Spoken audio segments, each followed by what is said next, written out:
Hola, bienvenidos. La idea de esta serie de videos es hacer una forma de reemplazo para las materias, para las clases que perdimos de nuestra materia de historia y filosofía de la ciencia, que podamos usar como una forma de pulir las cosas que vimos con respecto a la concepción heredada y en particular una forma en que ustedes puedan prepararse para que el miércoles lleguen con preguntas particulares sobre la concepción heredada y cómo se han relacionado con los otros filósofos que hemos estado viendo después de la concepción heredada. ¿Listo? Esto es el primer video de una serie de tres y entonces vamos a estar tratando de dividir los tres temas conforme. Entonces, la idea es que, como les decía, vamos a estar viendo sobre las diapositivas de la concepción heredada de las teorías científicas, solo que en esta ocasión lo he separado en tres partes. En esta primera parte vamos a hablar de la idea central de la concepción heredada, la idea de que tenemos una forma de relacionarnos con la ciencia y cuál es el espíritu detrás de la concepción heredada, es el tipo de cosas que está diciendo la concepción heredada. Y luego vamos a hablar de los orígenes de la concepción heredada, no solo de cómo llegamos a ella, de cómo estaba como la situación académica en este momento, la discusión filosófica, qué forma tenía, sino además cómo es que podemos hablar de la posición inicial. Recuerden, una de las cosas importantes que estamos diciendo cuando estamos hablando de la concepción heredada es que esto es una abstracción.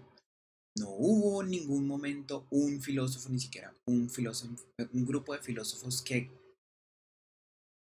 afirmaran todas estas posiciones sin más, sin matices, sin aceptar una u otra cosa. Esto es una abstracción útil que sirve para que nosotros podamos entender una forma de entender la ciencia, sobre todo porque es un punto de referencia constante. Es la concepción heredada de las teorías científicas es esta, y yo la rechazo por A, B y C. Entonces, entender la concepción heredada siempre como eso, como una abstracción, nos va a servir para entender qué va a ser. ¿Listo? Entonces, vamos a empezar hablando de la idea central. ¿Listo? La idea central detrás de la concepción heredada. ¿Cuál es el punto central? Una de las cosas que ya decíamos en la sesión era que cuando hablamos de concepción heredada, esto no es una formulación que se usa usualmente en español, no es algo que hablemos mucho, que digamos, encontremos fácilmente en los artículos, en los libros discutiendo las posiciones. En cambio, en inglés es una forma de hablar muchísimo más común. Entonces, pues, cuando estamos hablando en inglés se habla de received view, la traducción de eso es concepción heredada. El punto es que es la forma en que se veía, ¿listo? Received view, la concepción heredada, la forma en que se veía antes. Y eso también nos marca una de las cosas importantes y es que esto que vamos a estar discutiendo, siempre lo estamos discutiendo desde como mirando hacia atrás. No estamos mirando cómo se desarrollaba la teoría, sino estamos viendo qué fue lo que teníamos, cómo hemos recibido el entendimiento de la ciencia, cómo estaban recibiendo ciertos filósofos el entendimiento de la ciencia y cómo entonces vamos a avanzar nosotros, cómo avanzan ellos en particular con respecto a eso. Entonces, ¿qué significa esto de hablar de la concepción heredada? Significa hablar de la forma estándar de entender. ¿Listo? Entonces, cuando estamos hablando de la concepción heredada de las teorías científicas, podemos estar hablando de la forma estándar de entender las teorías científicas. ¿Listo? Entonces, eso va a ser importante. Hay una forma estándar de entender las teorías científicas y eso es lo que vamos a tratar de entender. Donde estándar significa, en este contexto particular, la concepción heredada. La concepción heredada va a ser nuestro estándar. ¿Listo? Entonces, es importante que lo que vamos a hacer es estudiar lo que era la forma de entender cómo funcionan y qué son las teorías científicas. No era nada más una posición de uno u otro, sino que de cierta manera es, como les decía, el marco general sobre el cual se entienden las teorías científicas. ¿Y cuál es la idea central? ¿Cuál es la idea central de esta forma de entender las teorías científicas? Que las teorías científicas son cálculos axiomáticos con una interpretación observacional parcial en términos de reglas de correspondencia que permiten predecir otras observaciones. De nuevo, las teorías científicas son cálculos axiomáticos. ¿Qué es un cálculo axiomático? Nosotros ya habíamos estado viendo cómo funcionaban los cálculos axiomáticos en un modelo bastante sencillo. Eh, Vimos unos rudimentos de la teoría de Euclides. Lo que vimos era cómo él había cogido la geometría de la época, la había organizado de una manera que podíamos tener unas bases de donde luego sacábamos el resto de las cosas, sacábamos las proposiciones y donde entonces nos servía ahorita para entender que era un cálculo axiomático. Un cálculo axiomático entonces tiene unos axiomas, unas verdades de donde parte y unos teoremas, que son las consecuencias deductivas de esos axiomas. La idea es que las teorías científicas son cálculos axiomáticos, significa entonces que vamos a tener algo muy parecido a esto, vamos a tener axiomas, elementos fundamentales a la teoría y consecuencias deductivas de esa teoría. ¿Listo? Eso por parte de los cálculos axiomáticos. Cuando entonces estábamos hablando de interpretación observacional, y ya vamos a ver de nuevo qué significa esta interpretación observacional, es que está relacionado con el mundo de los fenómenos observacionales. Esto es una teoría científica que tiene un cálculo axiomático, pero no va a ser solamente un cálculo axiomático en el sentido de que las matemáticas, lo que se estudian ustedes en lógica 1 o en lógica 2, tiene esa forma, sino que además tiene una interpretación observacional en términos de algo que vamos a llamar reglas de correspondencia. ¿Listo? Pero la idea es que tiene una interpretación observacional que se puede entender en términos de las observaciones. ¿Listo? ¿Y cómo se da esa interpretación observacional? Tercer elemento, las reglas de correspondencia. Se da por medio de relaciones que son establecidas en reglas de correspondencia que relacionan los diferentes elementos de la teoría con observaciones. ¿Listo? Y ya vamos a ver en detalle qué es lo que significa esto. Pero gracias al hecho de que es un cálculo axiomático, que tiene una interpretación observacional en términos de reglas de correspondencia, es que luego vamos a poder sacar consecuencias observacionales. Y estas consecuencias observacionales van a ser las predicciones. Vamos a poder llegar a nuevas observaciones o al menos predecir que se van a suceder ciertas nuevas observaciones con base en el sistema. ¿Listo? Eh, Esto que acabamos de decir, la idea de que las teorías científicas son cálculos axiomáticos, interpretación observacional parcial, en términos de reglas de correspondencia, que decir otras observaciones, es la esencia de la concepción.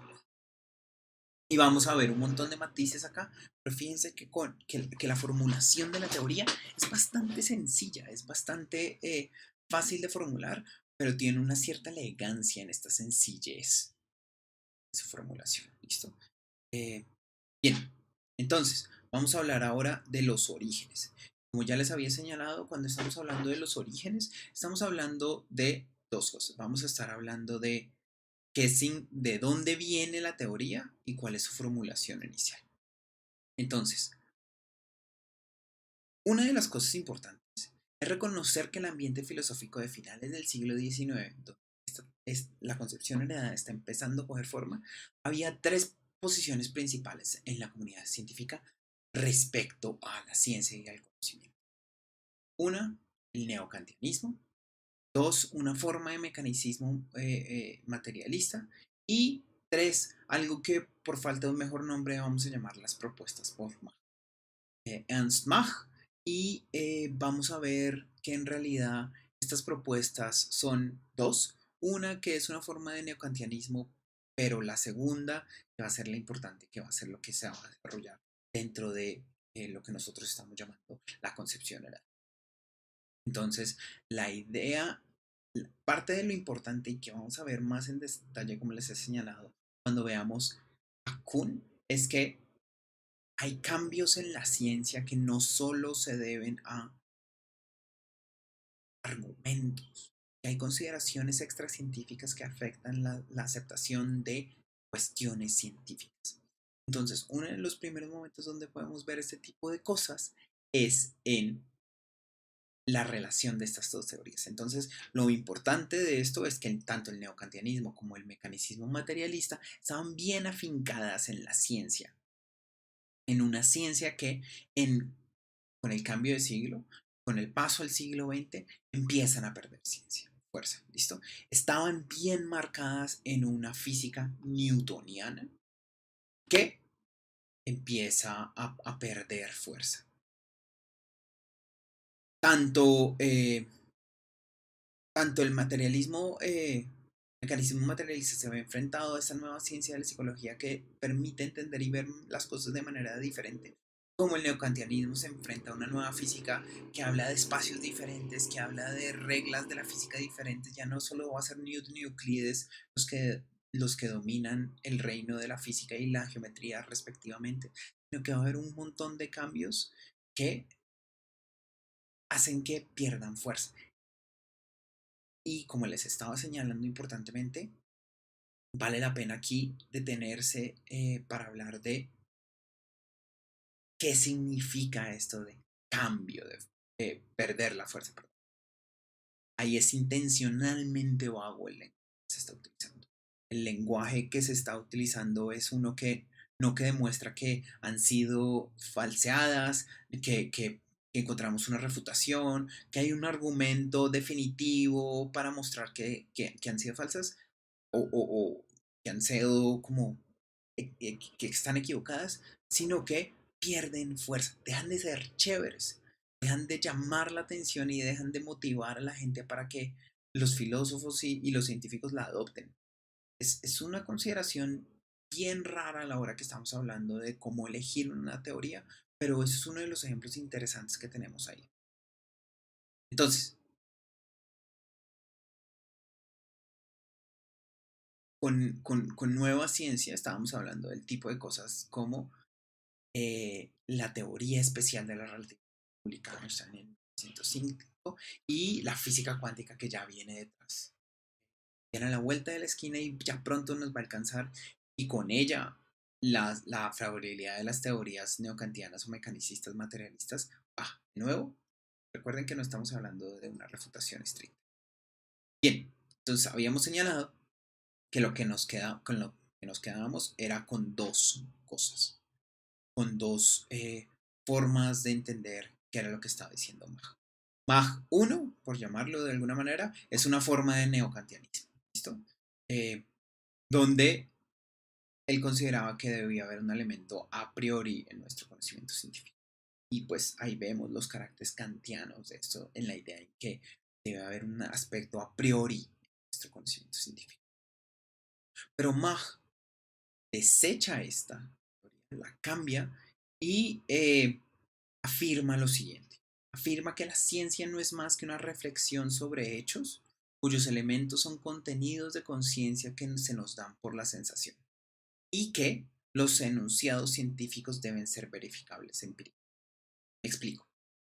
La idea es que esta nueva posición de Mach, lo que estamos llamando aquí Mach 2, afirma que la ciencia no es más que una reflexión sobre lo que se nos da por la sensación, por medio de los sentidos, podemos observar, lo que podemos escuchar, etcétera, y que los enunciados científicos entonces deben ser verificables por medio de eso, de lo que se nos viene por la sensación, lo que es observable, lo que es escuchable, es decir, lo empírico. Vamos a tener algo, una conexión necesaria con lo empírico y va a ser una forma de entender lo principal acá. Entonces, ¿qué significa esto de verificabilidad? ¿Cómo lo vamos a entender en particular? La idea es que si el requisito es que la ciencia sea verificable empíricamente, la idea de esto es que todas las oraciones científicas, todo lo que estamos diciendo en ciencia, deba ser determinado como verdadero o falso por medio de la experiencia perceptual. no solo por medio de argumentos trascendentales ni por argumentos que demuestren que es a priori, sino que debe ser determinado por medio de la experiencia sensorial. ¿Listo? Eso va a ser lo que significa verificabilidad empírica. Entonces, por ejemplo, tomemos algunos ejemplos de qué podría significar eso. Entonces, podemos decir que cogemos una oración y examinamos cómo es que se verifica esto por medio de la observación. Entonces, afirmamos que el pasto es verde y podemos preguntarnos cómo se verifica esto por medio de la observación. Y ahí vamos a tener inmediatamente diferentes conexiones. Primero, estamos hablando de el pasto en general. No estamos hablando solo de este pedazo de pasto que está aquí enfrente o este pedazo de acá allá, sino en general todo lo que sea pasto es verde. Entonces, primera cosa, estamos hablando de una generalización acá. ¿Cómo vamos a entenderlo? Porque si bien verde es fácil de entender, verde es algo que podemos entender como algo relacionado con la experiencia perceptual. ¿Qué es lo que es verde? Pues lo que se ve verde, lo que podemos entender que es verde por medio de la vista. Y es una definición bastante intuitiva de qué es lo que es verde, pero podemos seguir adelante. Podemos definir verde como tener ciertas sensaciones, aquello que está asociado con las sensaciones de verde.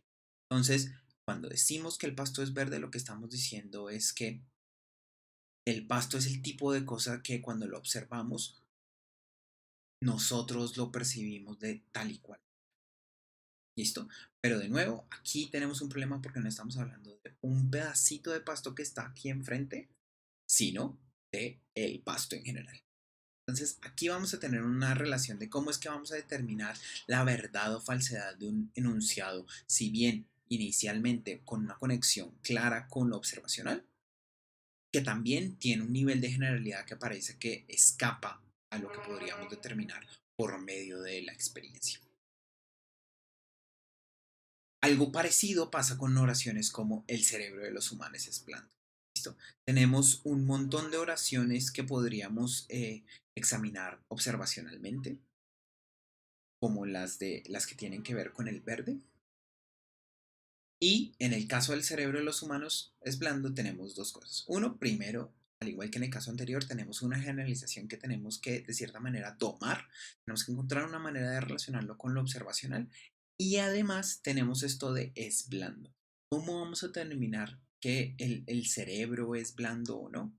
Sobre todo porque en particular, si bien para todo caso de pasto podemos observar que es verde, quizás no para todo caso particular de cerebro vamos a poder observar que es blando o no. ¿Por qué? Porque eso significaría taladrar el cerebro de una persona. Quizás no lo queremos hacer. En este caso hay razones éticas para hacerlo y también consideraciones de otro tipo, pero puede que hayan más consideraciones. ¿Listo? Entonces, una cosa es que sea observable en principio y otra cosa es que de hecho lo podamos observar.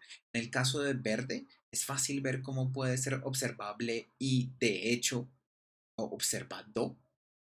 En el caso de los cerebros blandos, es fácil ver cómo qué sería determinar qué es blando, pero no es tan fácil lo segundo, no es tan fácil determinar qué significaría observarlo, qué significaría decir en el caso de los cerebros y en el caso humano, cómo vamos a entenderlo. ¿Listo?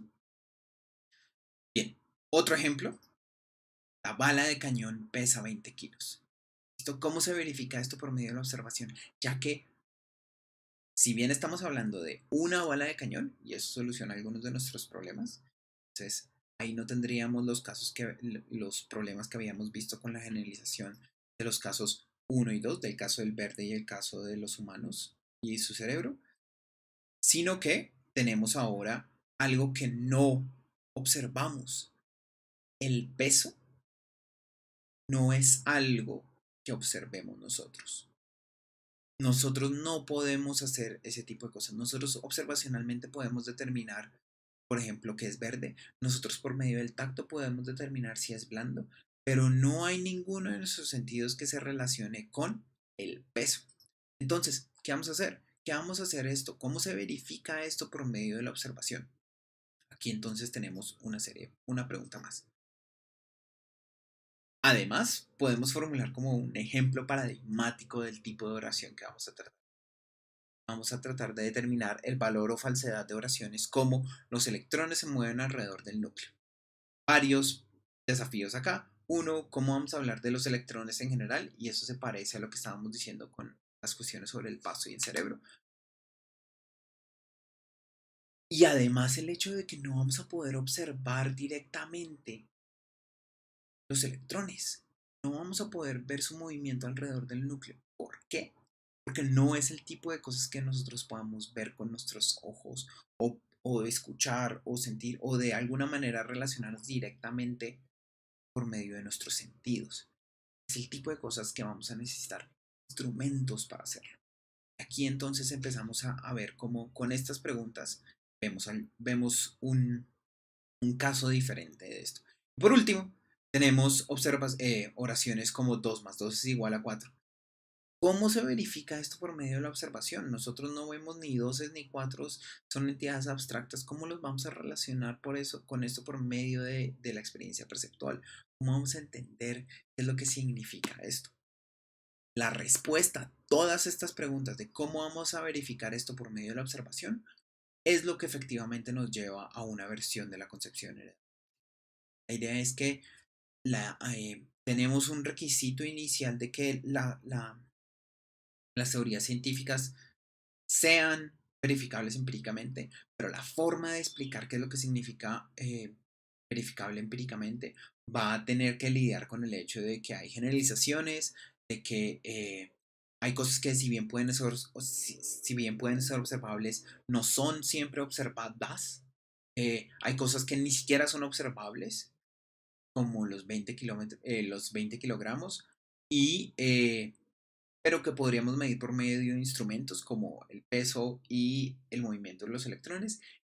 Y por último, cosas que parece que no están dentro del reino de lo que es observable, como lo matemático, ¿listo? Las verdades dramáticas. Entonces, con todo esto, lo que vemos es que para desarrollar la concepción heredada, para poder darle sentido a esta idea de lo que vamos a hablar, vamos a necesitar, por una parte, dar cuenta de los términos matemáticos y lógicos, oraciones como 2 más 2 es igual a 4, y por otra parte, dar cuenta de los términos de una teoría científica que no son directamente observables, ¿listo? Como las generalidades, como el peso, como los electrones. Hay un montón de términos de ese estilo. Entonces, este problema se lo solucionó apelando a diferentes elementos. Por una parte, la parte de la matemática y la lógica se solucionó gracias a los desarrollos de Russell y Whitehead. Eh, ya vamos a ver cómo significa eso, pero la idea es que la matemática se iba a entender también axiomáticamente y logramos hacerlo. La matemática se saca de la lógica y la lógica podemos aceptarla, al menos en la medida en que aceptamos ciertos axiomas. Y por otra parte, los términos que no eran observables, las generalidades o los términos como kilogramo o electrón, entonces recibían una definición en términos de observacionales. Entonces, lo que no es observacional se puede definir en términos de observación o es lógica. Y con esos dos elementos es que la teoría, la concepción heredada se forma. ¿Listo? Entonces, podemos hablar de una versión inicial, la concepción heredada de las teorías científicas. ¿Listo? Donde una teoría científica debe ser axiomatizada según la lógica matemática. Los términos de la axiomatización deben ser uno de los siguientes tres tipos: o términos lógicos y matemáticos, o términos observacionales, o términos teóricos, donde la idea es que los términos observacionales definen a los términos teóricos y los términos lógicos y matemáticos contamos con la lógica y los desarrollos de Russell y Whitehead para lidiar con eso. Entonces, con esto, los axiomas de una teoría científica presentan relaciones entre los términos teóricos y reglas de correspondencia, que así podemos tanto hacer, podemos así definir los términos teóricos por medio de los términos observacionales y los términos lógicos. Entonces, tenemos ahora estos 5 elementos. Y estos 5 elementos son la caracterización de la concepción heredada. Y vamos a ver que esto es el origen de la concepción heredada y en lo que vamos a seguir en los siguientes videos es explicar cómo estos 5 elementos van cambiando. ¿Listo? Pero entonces vamos a discutirlos y con eso terminamos por este video. Bien, primero, la teoría científica se formula en una lógica matemática de primer orden con identidad. ¿Qué es una lógica matemática de primer orden con identidad? Ya lo vamos a discutir cuando hablemos de los problemas que nacen con eso, pero es la lógica que ustedes ven en lógica 2. Es una lógica que tiene cuantificadores. Esos cuantificadores solo cuantifican sobre objetos, no sobre propiedades, y tienen además una relación especial que es la relación de identidad. Contamos con esa relación. Además, tenemos esto que decíamos que los términos en el lenguaje el lenguaje en el que estamos formulando la teoría científica se dividen en 3 clases disyuntas, en 3 clases que no se comparten. Por una parte hay el vocabulario lógico, por otra parte el vocabulario teórico y una tercera tiene el vocabulario observacional. ¿Qué son estas cosas? Pues el vocabulario lógico ya dijimos que era. El vocabulario observacional es el que refiere a los objetos físicos o a sus características directamente observables. Y los términos teóricos son los que ya se definen en términos de lo observacional y lo lógico. Pero entonces podemos formular la siguiente definición y es que T, vamos a hablar de T como el conjunto de postulados teóricos cuyos únicos términos no lógicos pertenecen a el vocabulario teórico. Y así estamos caracterizando los postulados que solo hablan que solo tienen términos teóricos más los términos observacionales, los términos lógicos. Es decir, que T es el conjunto de postulados que utilizan un vocabulario no observacional. ¿Listo? Y C es el conjunto de reglas de correspondencia que para cada término teórico, donde lo que estamos haciendo es definir los términos teóricos y con base en los términos observacionales. Entonces, con estas 5 cosas tenemos ahora una forma de entender qué es una teoría científica. Una teoría científica es un conjunto de postulados teóricos cuyos únicos términos no lógicos pertenecen a BT y un conjunto de reglas de correspondencia para cada término que estaba en el conjunto de postulados. Y esto, TC, el conjunto de los postulados teóricos y el conjunto de las reglas de correspondencia, es lo que vamos a poder llamar una teoría científica. Dado 1, 2 y 3, tenemos esta caracterización de 3, de 4 y 5. Tenemos TC como la verdad. Una verdadera forma de entender qué es la teoría científica. Listo. Bien, con esto terminamos el video de hoy y en la siguiente parte vamos a examinar cómo estos 5 elementos que estábamos discutiendo, estas 5 expresiones de qué es la concepción heredada, van a tener que cambiar. Van a verse enfrentadas a ciertos contraargumentos que no pueden defender, de los cuales no se pueden defender, y cómo vamos a ir cambiando la teoría, o cómo vamos a ir perfilando mejor ciertos elementos de la teoría para luego ya llegar a nuevas versiones. ¿Listo? Bien, hasta aquí llegamos por el día de hoy.